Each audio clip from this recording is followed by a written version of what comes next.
Well, hello there. Hi there. Hello. Hit the right button this time. Sorry about that, folks. Thank you. Thank you for following us. Thank you for joining us. Thank you for being here. It's Sunday, and this is 5 Minutes with Robert and Amy Nasir, and you. We are glad you are here. The first show of the new year, 2024. Yes. If you got fireworks, set them off. If you got guns, shoot them in the air. Well, maybe not that, but yes. And if you make any mistakes, that's okay. Just if you at first you don't succeed, try again. Yeah, darn right. Now I'm looking on Facebook here, and I am not seeing us live. Let's see here. What is going? I'm just going to make sure everything is working here. Won't take but a moment. Oh, there we go. Robert Nasir is live now. Yes, I am with you. Get that out of the way. Get that out of the way. Make sure I can see the chat on both sides. Good, good, good. All right. May take a while for folks to find us if you are watching the other video channels, but hopefully you will come to us because we want to hear from you. We want to hear from you in the chat. We want to hear about your New Year's Eve, but we especially want to hear about your New Year going forward. Your New Year's resolutions, because today is Sunday, January 7th, 2024. Make sure we say the right number there. Don't write the wrong year on your checks. Is anybody still writing checks anymore? And there are 359 days left in this fine year. 353 days until Christmas. Get that shopping done early. But seriously, next big holiday, I think Valentine's Day, 39 days. If you have a Valentine, or if you're planning to have a Valentine, somebody who you are going to make a Valentine, you have got 39 days to buy that box of chocolates, to order that dozen roses. Yeah, if you want to just have yourself as a Valentine for yourself. If you are going to be your own fine Valentine, or friends, or family, whatever's going to work for you on this fine year. 39 days to make that happen. Yes. In case somebody asks, there's 299 days until next Halloween. Yay! That is a nice number, 299. Yes. On January 7th. And on January 7th, Petya is in the Facebook chat. Thank you. Yes. Petya, we're glad you're here. We got a little skewed there. Stephen Katz is back on the YouTube side. Excellent. Thank you for that. And thanks you, Amy, for your 90s music post. Oh, yes. We talked about that because New Year's Eve we went to a club where we had an 80s, 90s band competition. Yeah. What do we think of that, Amy? We haven't talked to these good people since then. Well, it was very interesting. It was not something I would do again, but it was a band that basically shared some band members, some not. They would kind of come in and out. But yeah, the 90s music was less than stellar. Some of it was really cool. Some of it, not so much. It was interesting. And then the 80s music, I would say probably about a quarter of it was not 80s. It was from the late 70s, and a lot of people get confused, but I don't see how they could. Oh, and there was actually one song from the 90s. It was a Nine Inch Nails song. I'm like, this is not 80s. Wasn't even really music. So yeah, it was a bit of a mixed bag, but it was great to revisit the 80s, the 90s, and to find the good tunes from the 90s, because we're a bit prejudiced in favor of the 80s, of course, like most people are or should be. Petya is right. It is Orthodox Christmas. Yes. Happy Ukrainian Christmas. Yeah. Yay. Let's talk about that. January 7th. But before we do... Oh, yeah.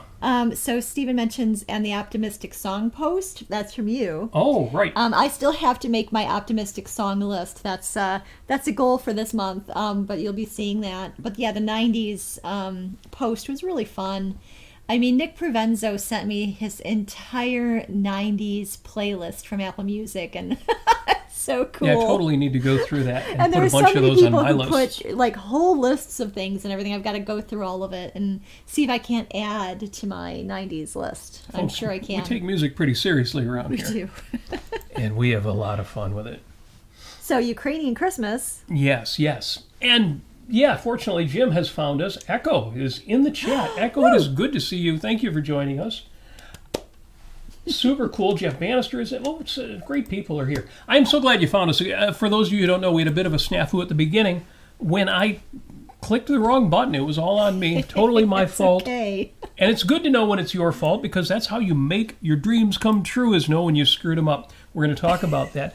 Because it's January 7th, again, our first show of the new year. You know, on January 7th in 1785. Yeah. 1785, 9 years after the American Revolution started, two explorers crossed the English Channel in a balloon.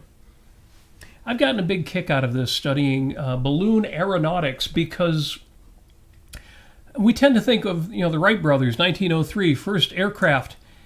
But we had balloons for a long, long, long time before that. Now, you couldn't do in a balloon what you can do in an airplane, and there's a reason why heavier than air aircraft was a massive move forward, and we owe so much to the Wright brothers. But 1785, these two guys crossed the English Channel.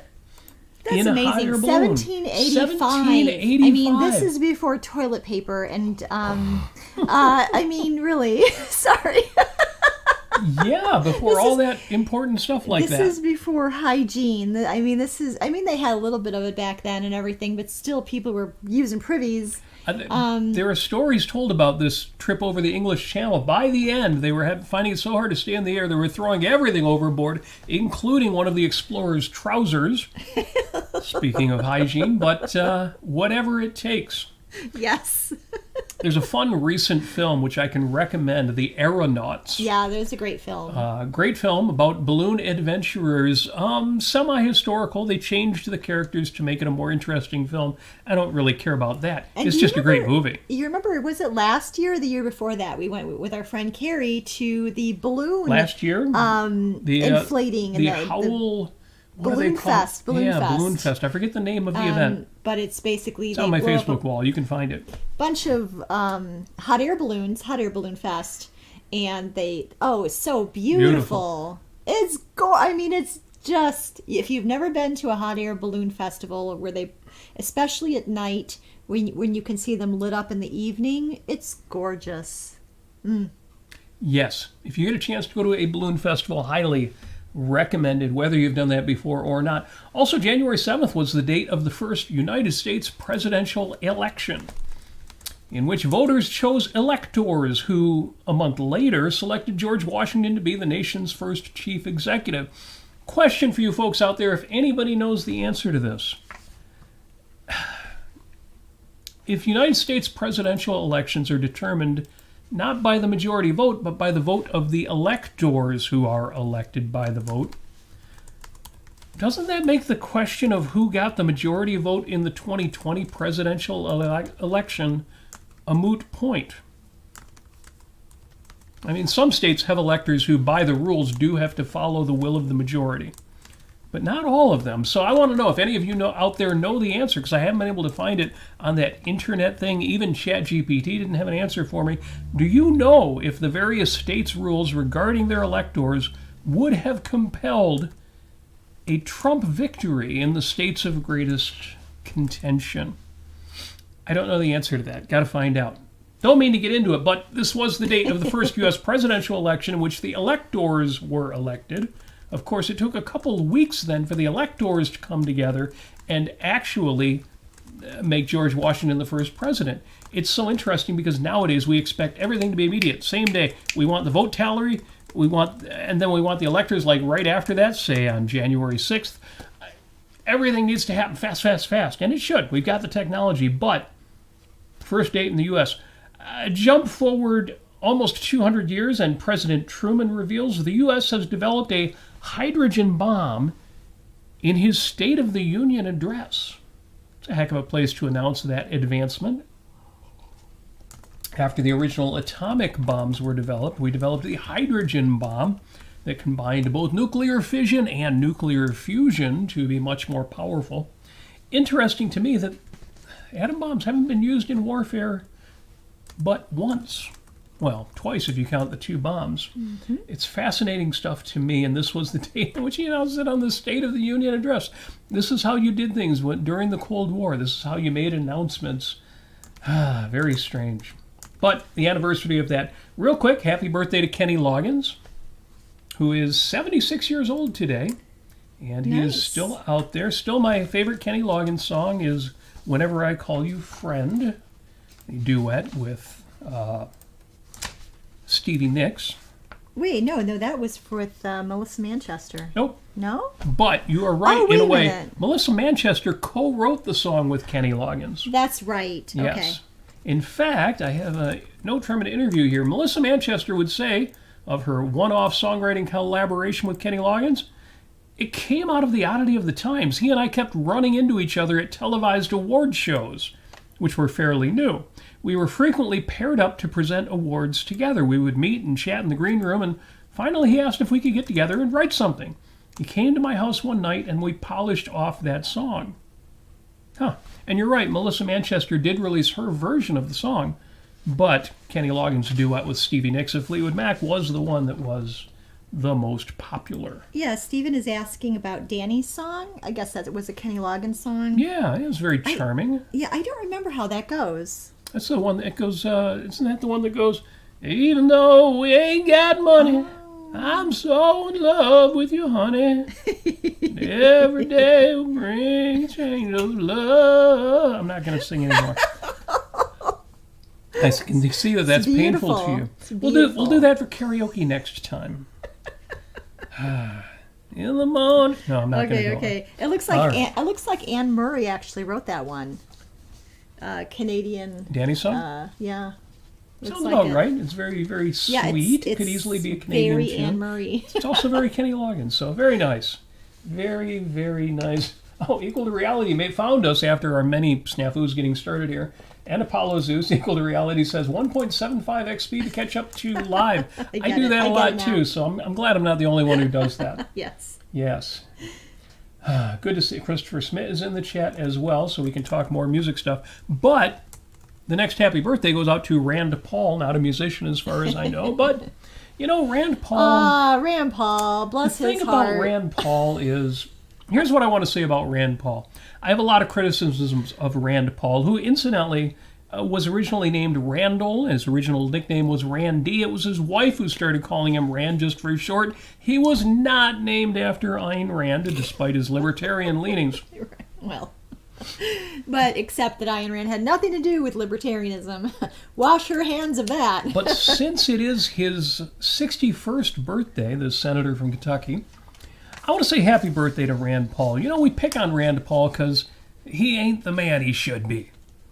But he's a better guy than most of the other Congress critters, our senator from Kentucky.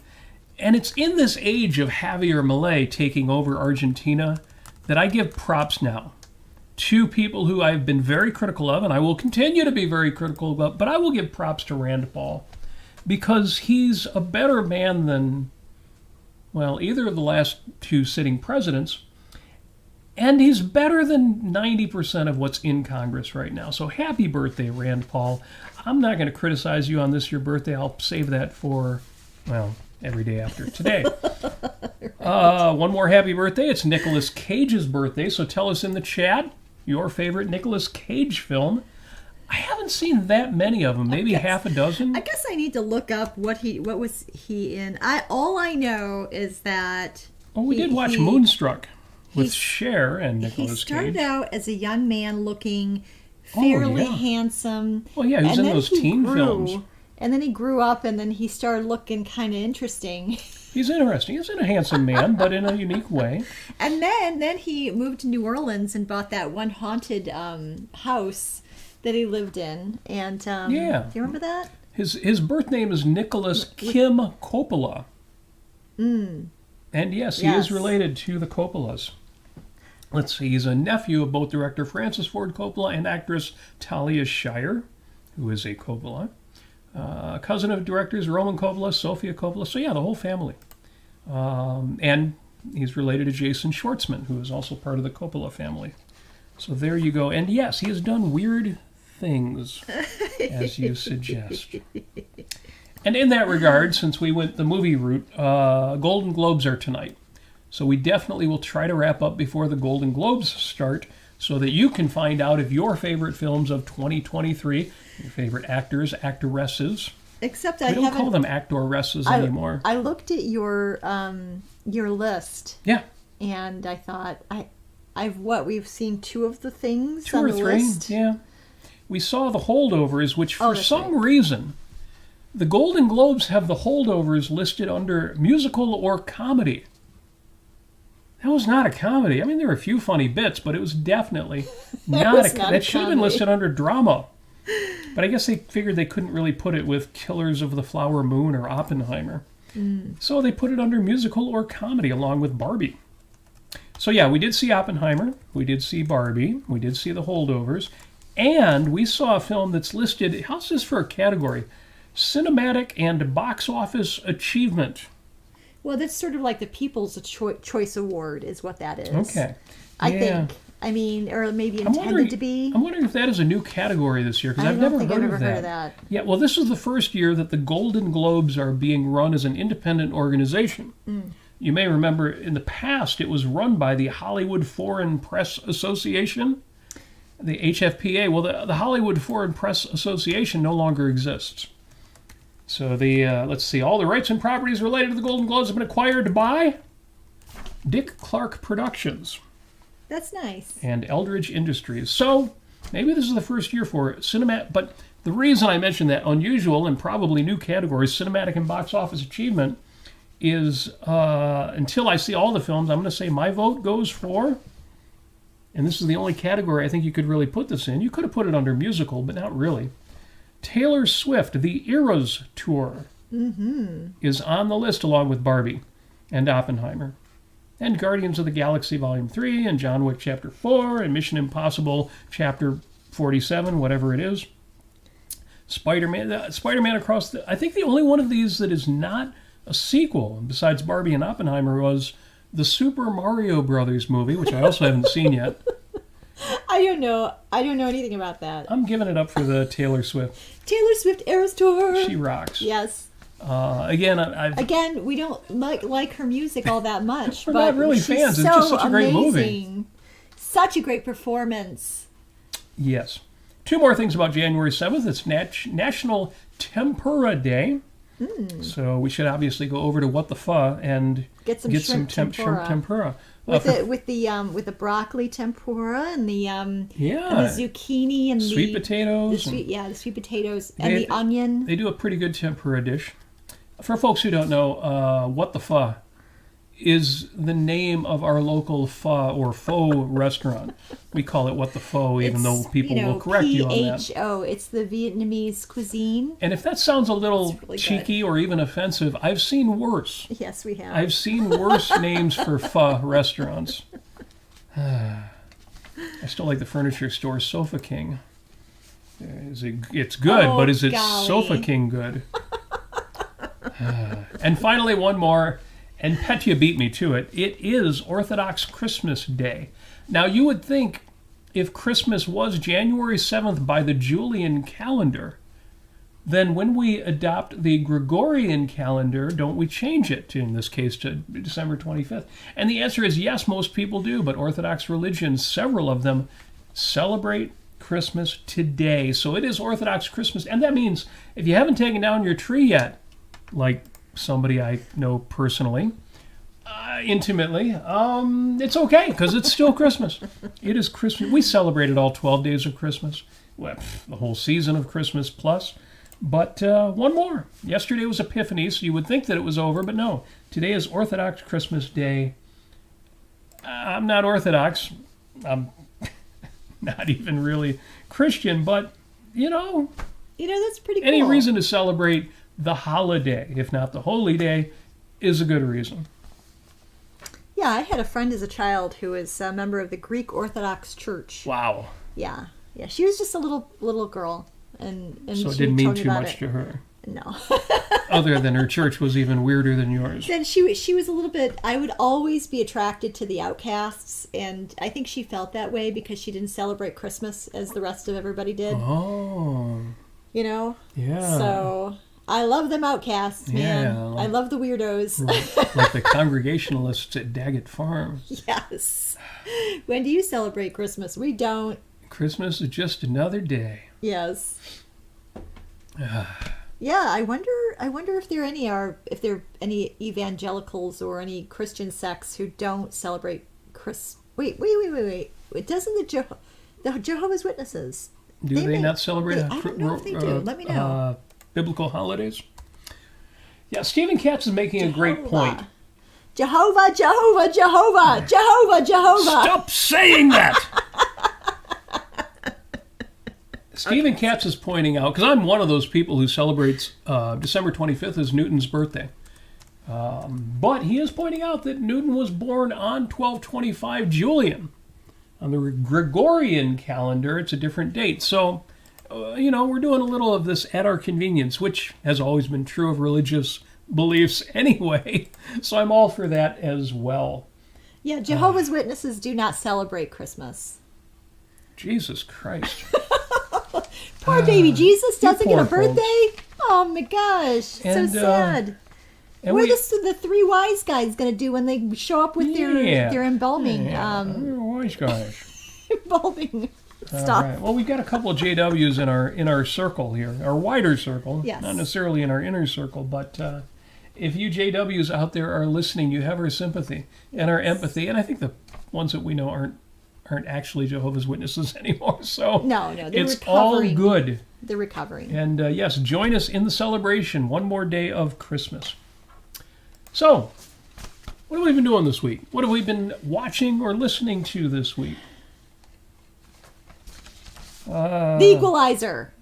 The Equalizer. We've been watching episodes of the 80s series The Equalizer with Edward Woodward. More. That's been kind of intense. It's been so intense. For a TV show, it's pretty hardcore. Yes, it is intense with Edward Woodward. Yeah. But you know what? You tell. He does not have the bad guys shoot. I mean, I should say this. He kind of does have the bad guys shoot. Like he makes sure that he knows that he's in mortal danger before he shoots. Oh, yeah, he doesn't kill people without a good reason. Right, right. But it isn't like the whole just war theory or something. I listened to the Aaron Brook discussion recently. I think it was his supporters. What is it called? Anyway, his supporters chime in. The actual format of the show is called anyway. So The Aaron Brook Show. More specifically, is called where people who support him call in is called whatever. Anyway, his AMAs, his Ask Me Anything shows. Ask Me Anything. His American Medical Association shows. Slipped my mind. Yeah. Anyway, they were talking about just war theory and everything. I was on there. And then I dropped off before it got to me because I decided my question wasn't interesting enough. Oh, I think you should have asked it anyway. Yeah. Well, it was related to the question I asked about the election and the electors and the Trump election. And I'm like, nah. I know. Sometimes you're like, do I have a question just because I want a question? I know. As a Yaron Brooks supporter, I'm eligible to ask him questions during his Ask Me Anything shows, and I never really have any questions because the stuff I care about the most, kinds of things we talk about on these shows, I already know the answers to. Yeah, I know. I mean, that's why it's fun, when Yaron's in town to just get together and talk to him. Because Yeah. we are like minds, but it leaves me with very few questions. He should be in Michigan. Yes, he's in Michigan this month. Couple of weeks here, Yeah. I think. That's going to be good. Yeah. Oh, I don't see Jennifer in the chat. Maybe she'll join us. But Jennifer would know the exact dates of that because she's helping facilitate it. Yes. Yeah, so speaking of shows, I did do an appearance on the Ayn Rand Center UK. Link to that particular episode is in the notes. Not much to say about it. It was good, and it's getting many thousands of views, so that's good. Although my personal interest is in just expanding the conversation and getting more folks over here. So it's good that they linked to this as well. I mentioned there are changes coming at the Ayn Rand Center UK. For example, our show Life on Earth is not coming back, nor is any other show coming back. There is no more life on Earth. Yes, Life on Earth has been extinguished. And Peek Off Wednesdays and TV Talk, all of the shows. They're only going to do the two shows they're doing now for the indefinite future. So we may be bringing that back elsewhere. Yes. But I did get a message when I was getting ready to sign up for next week's shows that there is another announcement coming. To watch your email, but it hasn't come yet. I was hoping I could give a spoiler there and get that inside information, but I ain't got it yet. So we'll keep an eye on that. We'll see what else happens. The only other thing I listened to this week that I do recommend was Barry Weiss's podcast, Honestly. Her episode about what to expect in 2024 was pretty good. And she took predictions for 2024 from several people, including John McWhorter. I could listen to John McWhorter all day long, and often I do. And I listen to him on. There is an excellent sort of like a online aggregator Substack podcast. It's called Free Black Thought. So good. Anyway, who's making a joke? What are you laughing at? Jim Ashley says Jehovah's Witnesses need to read The Sirens of Titan by Kurt Vonnegut. One of his characters is kidnapped by aliens. When he tries to push copies of The Watchtower on them. There's a warning in that. Thank you for that, Jim.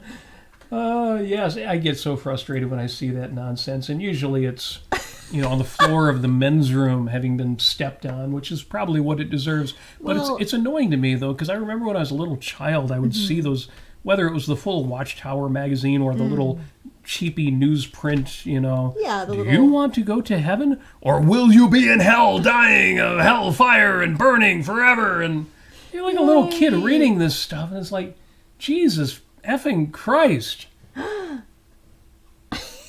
It didn't make me any more devout. It just made you scared and sad. Yeah, I know. I went to a Baptist church one time and they had us watch this movie about the Judgment Day and Satan taking over and everybody getting 666 tattoo on their foreheads. If you know what I'm talking about, let me know in the chat because I don't know where this movie ended up. And then there was like this sort of like octopus thing that was sort of like coming into buildings and stuff. And then there were people who were guillotined, including small children. It was really disturbing. I was like 9 years old. And They're playing this for kids because that's when they want to reach you. They want to program you to believe this weird, not just horrible, but just insane stuff. Whew. Yeah, I was an atheist by the time I was 15. Thank you very much. All right. Thank you, Baptist Church. It almost makes me miss the crazy world of Arthur Brown. Oh, it made me miss Catholicism. With that kind of stuff, man. The older musicians out there will know about the crazy world of Arthur Brown. I vaguely know it. Anyway. So, we have a lot of comments here. I don't know if you want to go over some of those. Yes, what are folks saying? Let's see. We've only got kept one eye on it. Oh, well, first of all, I went ahead and I reached out to Jennifer, and she says January 23rd at, I think, Michigan or U of M, maybe? And the 24th at Northwood, okay. Yeah, 24th. And the Northwood event is a public event, even though it's quite a drive from Southeast Michigan. Oh, yeah. We will probably be making that drive. We'll be going there. It's worth it. Yes, for sure. It's always good. Northwood University is actually a decent university. We've got the ultra Christian conservative Hillsdale College in Michigan. But then there's Northwood University, which is mainly a business school, but it's also kind of leans conservative or maybe leans a little bit more like Young Americans for Liberty type of people. So that should be interesting. Jim Ashley was very complimentary, and then I realized he's not that serious. He says about when I was singing, that was 100% better than my singing, Robert. Stay with performing music, my friend, and stay away from performing burlesque. Jim, you have not yet seen my burlesque, so we'll see about that. Petia says, why no more shows? They've decided to focus on what they're doing now, which is working very well. Yes, and they're going with what they're knowing. And so those of us who were doing shows to which we had a substantial commitment, we will have other avenues, other channels. Of course, we've got this channel here. Which we're going to be doing more interviews on, and it'll be great. And I don't know if it's public yet, if I'm supposed to be sharing this, but for example, TV Talk with Mark Pellegrino and Jennifer and Jax, that will continue, but it will now be on Kirk Barbera's channel. So, point is, shows that are not coming back, they're not necessarily going away, they're just going to end up somewhere else. Yeah. As I mentioned last week, we're still figuring out the plan for Life on Earth, how we want to bring it back, changes we want to make, it a little more streamlined, and think about what we want that to look like in 2024. We should, somebody out there, not me because I'm too busy, should put together an aggregate website Kind of like what I was talking about, Free Black Thought earlier, which everybody should be checking out. It's basically they go against the conventional views currently of the woke movement and DEI and all that, and how as Black Americans and otherwise, it's ruining things and it's causing a lot of chaos. So excellent work there. A lot of Glenn Lowry and John McWhorter getting together. You know, Glenn is more of a conservative, and John McWhorter is more of he calls himself a cranky liberal, which is fun. But yeah, John McWhorter, both of them actually, and Glenn Lowry, great to listen to. Yeah. So anyway, somebody out there should put together, now that we have like this ongoing circuit of podcasts, you know, of course the Aaron Brooks Show, but you've got, you mentioned Kirk Barbera, you've got Michael Leibowitz, we've got, who else? I mean, there's sometimes Mark Pellegrino puts out his own little videos. Oh, the Reality Check. That's great. The Reality Check. Who else? I know I'm forgetting a ton of people. Oh, there are many. And what I wonder is we need to ask Steve Rogers if he's going to be reactivating objectivistmedia.com.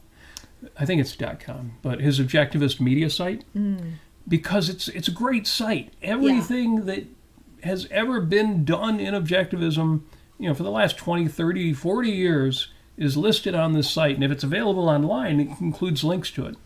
But it hasn't been updated since early last year. Yeah. So we need to find out from reach Steve out to him and everything. If anybody is interested in putting together an aggregation website of objectivist podcasters, and of course I just missed ARC UK. Got to put those in. Yeah. But fun stuff. Yep. Sorry, just catching up on my comments here.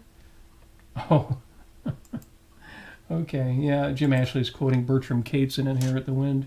Religion's supposed to comfort people, not frighten them to death. Well, Cates was a little naive in that regard in that movie. Supposed by who would be the question.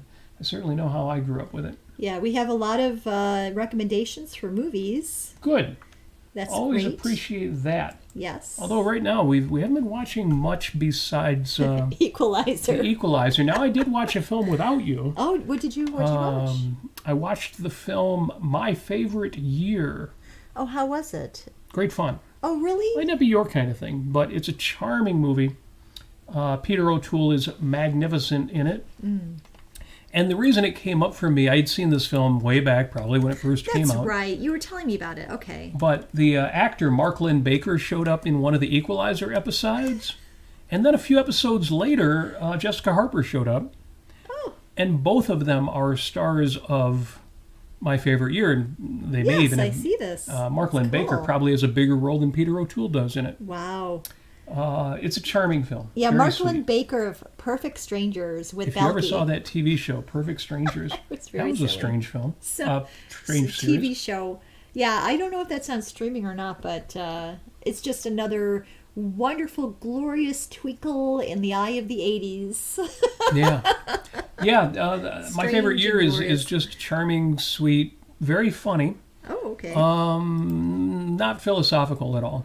Other than, live large, don't waste this one life you've got. It's got that sense of life about it. Other than that, it's just really cute. Maybe I'll give it a watch. Yeah.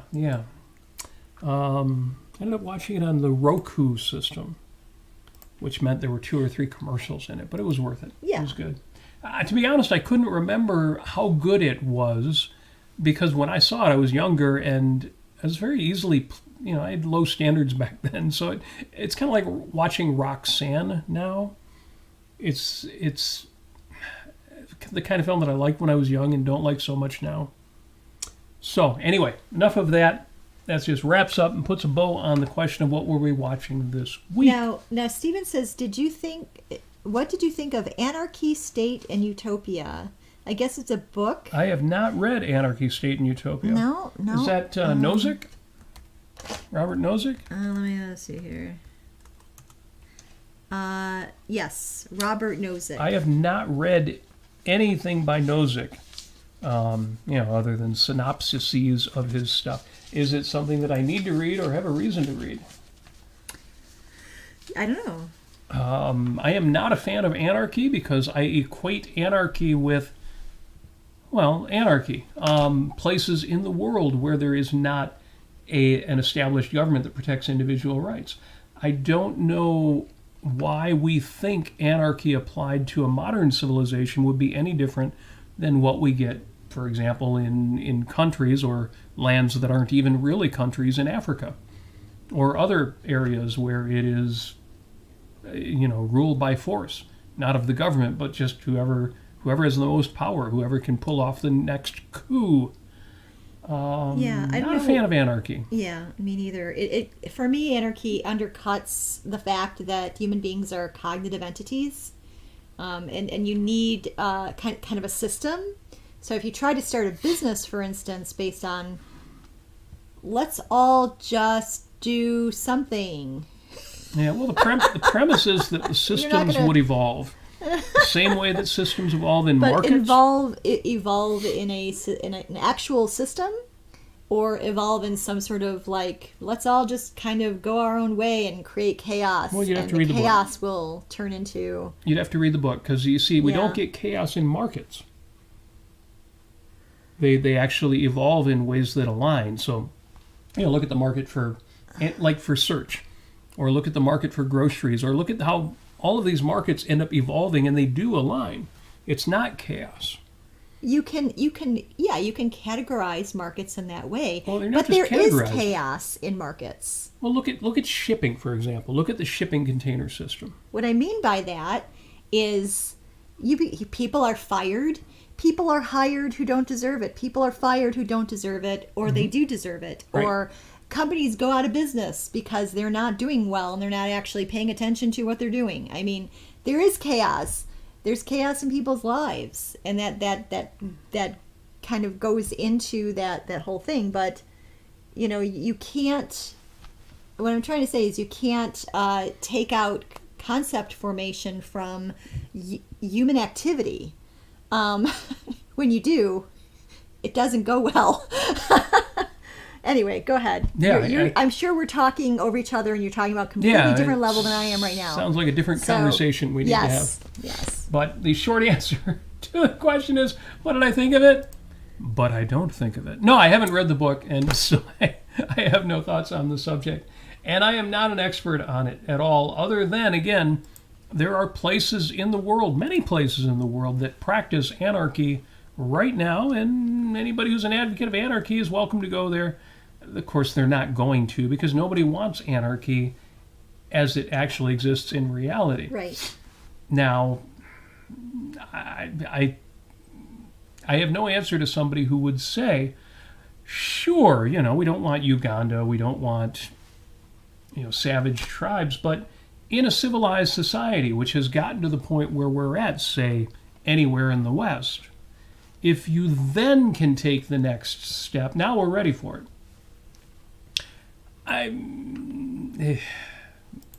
That would be I don't know, maybe it wouldn't be an interesting conversation to have.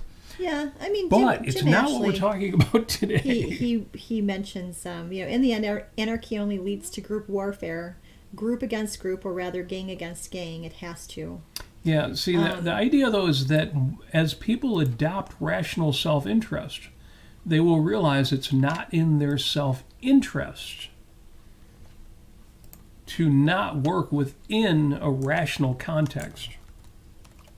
Even if it comes down to, well, which private security force you hire is the strongest one, it wouldn't be in your rational self-interest for them to violate the voluntary contracts, which would be even better than what our government... I don't even want... I'm going to stop because I don't want to play devil's advocate for anarchy. I'm just making the point that simplistic arguments against anarchy are not going to be effective in dealing with fans of Nozick.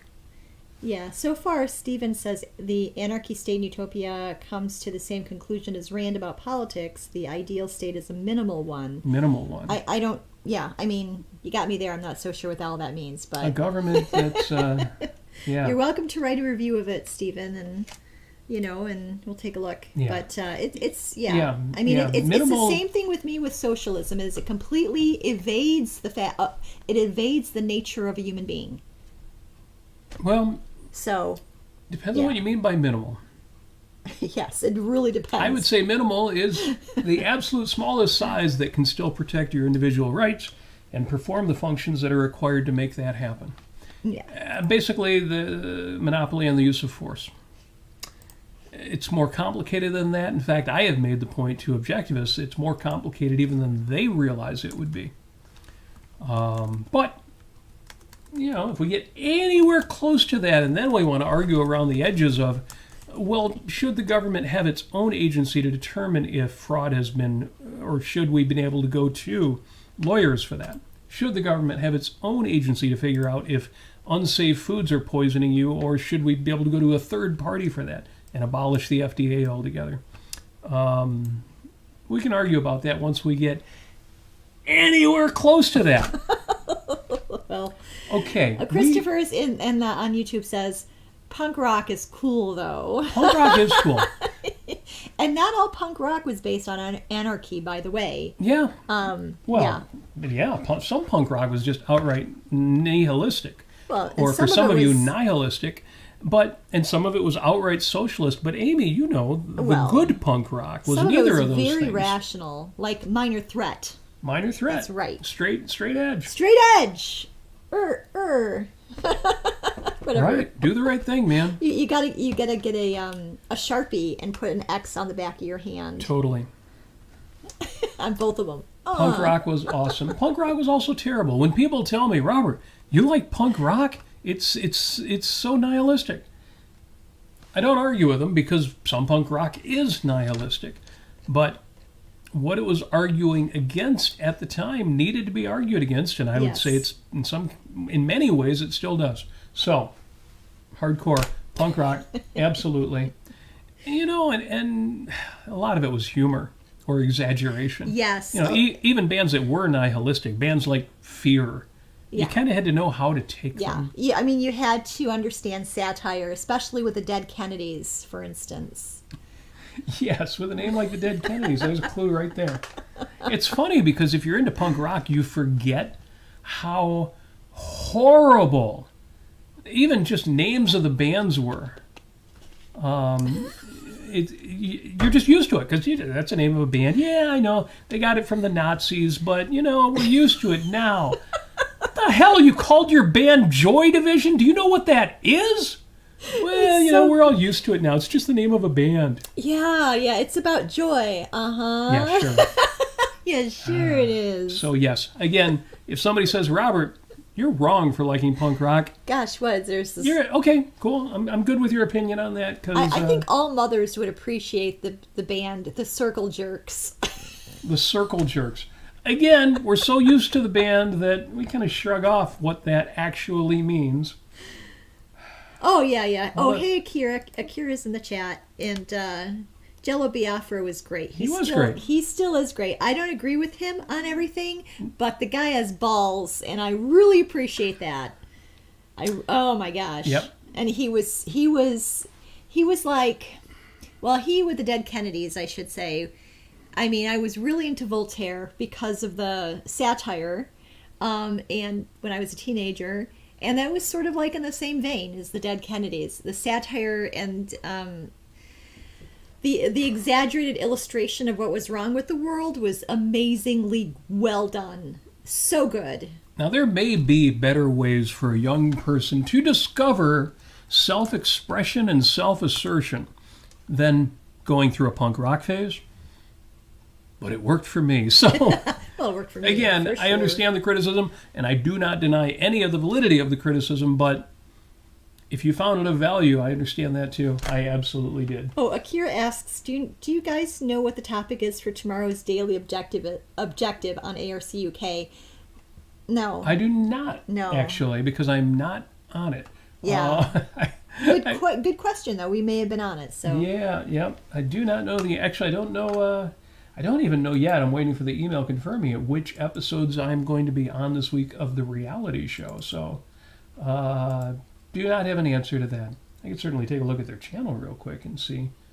It says here, well, that's the reality show, the ARCUK Republican Debate. Now they're going to hold an episode that sounds like it's not about the war, and they chose a day that I'm not on? Oh, that is unacceptable. I'm going to have to talk to those guys. Well, you can just say no. I'm going to have to talk to those guys, because I should have been on that episode. Well, then again, I don't really want to talk about the Republicans. Okay, no, Rosie once again made the right decision. No complaints. So it's about the Republicans. I don't know. It's the ARCUK Republican debate. Now, we all know the Republican debates have been a fiasco because the leading Republican, at least poll-wise, hasn't been on the debates. And it makes the debates seem kind of like, a bunch of also-rans or, the lesser candidates. And, so for the ARCUK to host the Republican debates, well, I find it hard to believe that any of the major contenders are going to be on the ARCUK Republican debate, although maybe they will. Maybe. And if Nikki Haley is on there, I will certainly watch and send in my super chats to support her. But I am curious to see just exactly what the masterminds at the ARCUK have got in mind. No, I think this week, if I'm on the reality show, it'll be either Tuesday or Thursday, or maybe both. But we'll see. We'll see. Again, big exciting things are happening, and big exciting changes are coming. So that's going to be fun. Now that we have almost completely run out of time, I was originally going to talk about the new year. Oh my gosh, and goal setting. We completely forgot setting, about that. We totally forgot to set that goal. And resolutions. But, it's almost, oh my gosh, it's almost 7. Well, here's my Post-it note for the week. Look at this. It says, fail forward. So fail in a way that you stumble forward toward your goals anyway. And that's exactly what I'm going to do tonight. Since I have failed, I'm going to tell you real quick. The links that I put in the show description, they're already there on YouTube. You got to check these out, because the last 2 posts on thinkingdirections.com, Jean Maroney's website with all of her materials, but also her blog. You can read her blog posts for free if you have not signed up for any of her programs yet. The blog posts contain a substantial amount of all of her content, and it's all gold. The last 2, planning for the new year and beyond. Great post. Read it, learn from it, put it into effect. The post after that, gain momentum with an initiative. In other words, you have a goal, you can turn that into an initiative. You can elevate it, you can make it bigger, better. Read those 2 posts. I was going to talk about them. I'm not going to. I need to read those. You do need to read those. I do have a lot of really big goals this year. Woo! And I'm going to have to break them down because I need to lower my stress level while heightening my productivity. Yes, but in addition to those 2 blog posts, I have 3 other links there. There is a link to the Free Press, which is, again, Barry Weiss's publication. Goes along with their podcast, Honestly. And at the Free Press, I've linked to an essay entitled New Year Do Us. They are talking about their goals and resolutions with some hints about how they're going to make that happen.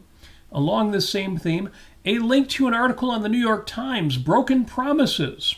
If you've already broken your New Year's resolution, don't despair. You don't need a holiday to change your life. One of my favorite people in the world has the idea, she doesn't set New Year's resolutions because she believes anytime you decide you need to make a change or achieve a goal or make something happen, that is the day that you start making it happen. So, similar idea in this Now, you may think New York Times. I'm not a subscriber to the New York Times. The link that I have posted in the show notes, you can click on it and read it because it is a gift link. 10 times every month they let me put out a special link where even non-subscribers can read the whole article.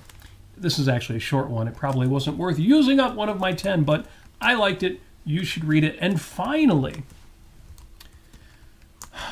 BHAGs.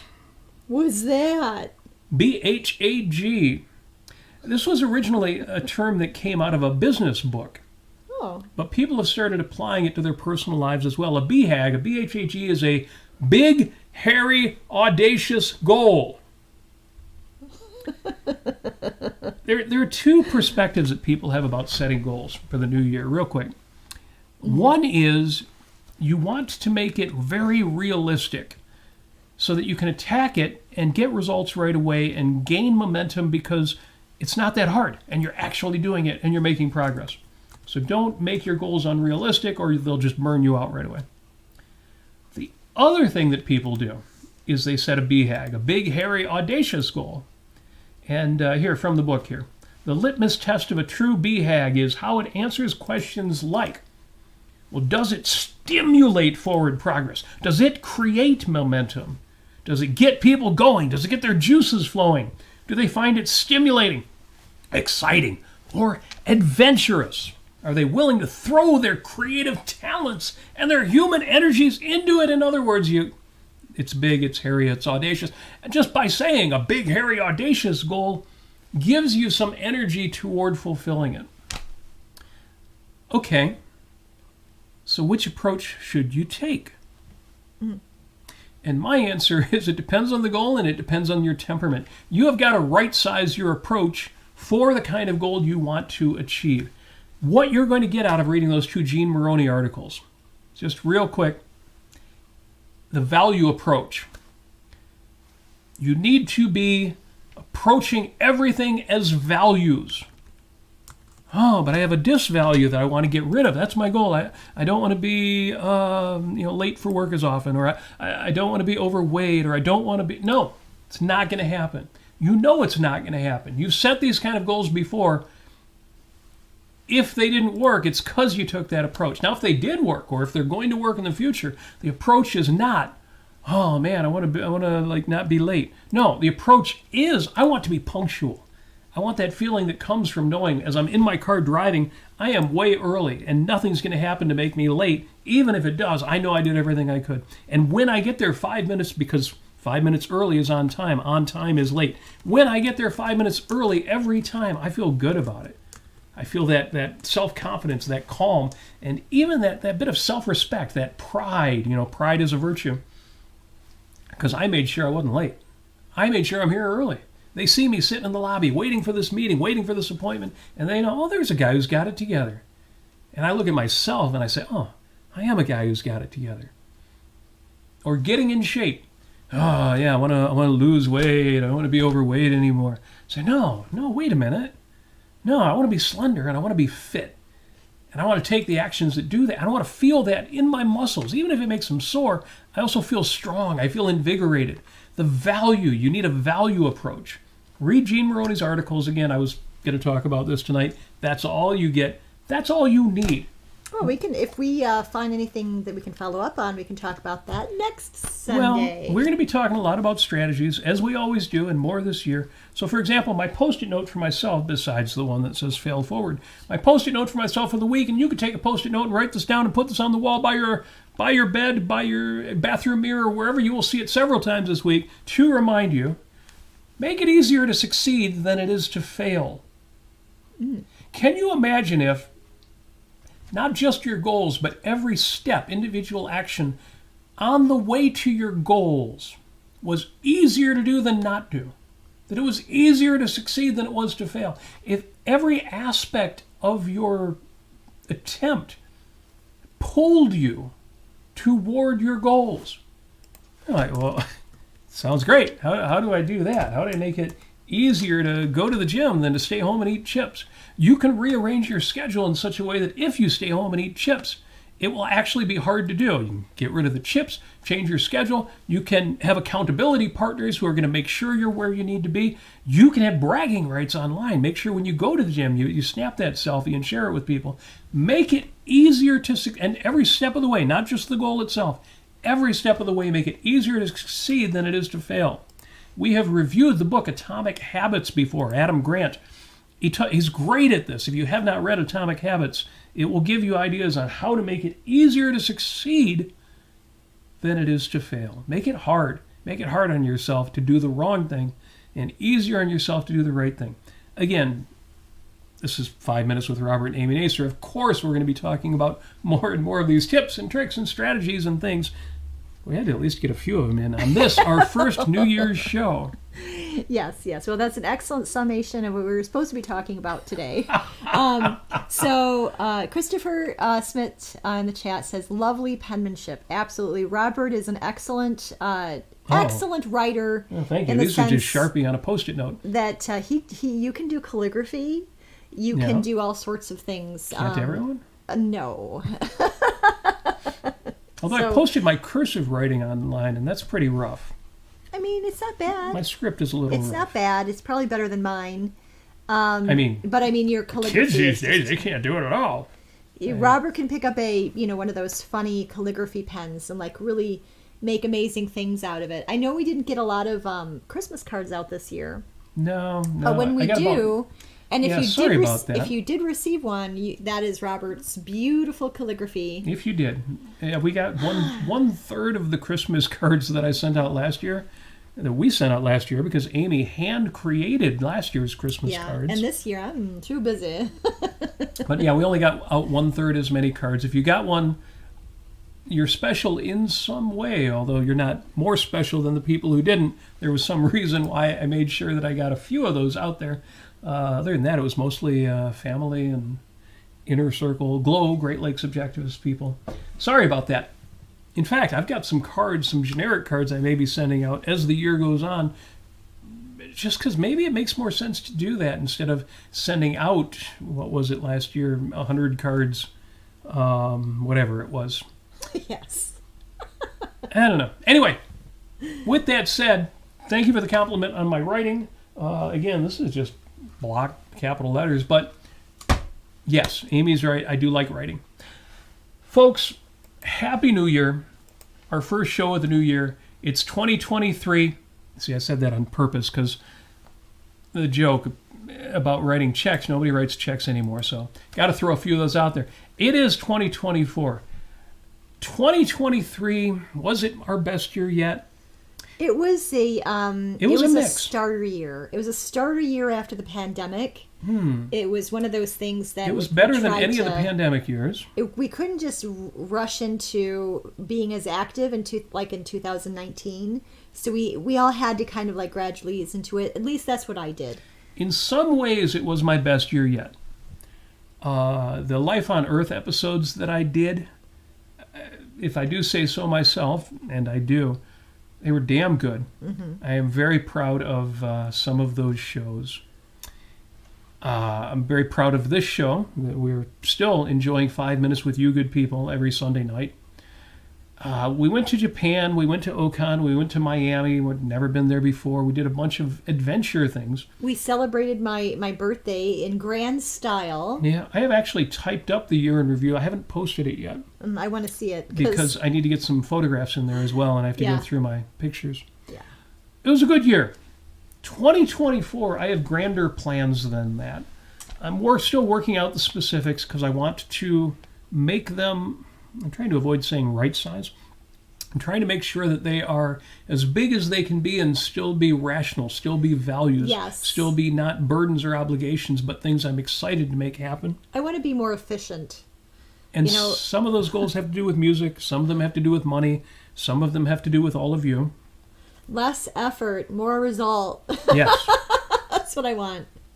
Absolutely. Well, that's one of the ways you can make it easier to succeed than to fail is, efficient systems where you get the most out of everything you've got to give. Because memento mori, life is finite. There's only so much time. So, folks, it's going to be a good year. If we had any tips that were useful to you, I am grateful that happened. Again, look at those links on the show notes, in the YouTube description. It's also on the Facebook side of things. And I'll share some of that material over the course of the week on the socials as well. And you folks are the best. I missed a few things in the chat, but I will reread this after YouTube reposts it. It always takes them a few hours after the end of the show to see the chat again. So I will look forward to reading all of that again. If there's anything you didn't write in there, suggestions you have for the show, please either enter them in the chat or in the Facebook group, 5 Minutes with Robert and Amy Nasir, or just write me directly on the socials. I'm wide open. Everything is public, and you are welcome and encouraged to reach out to me.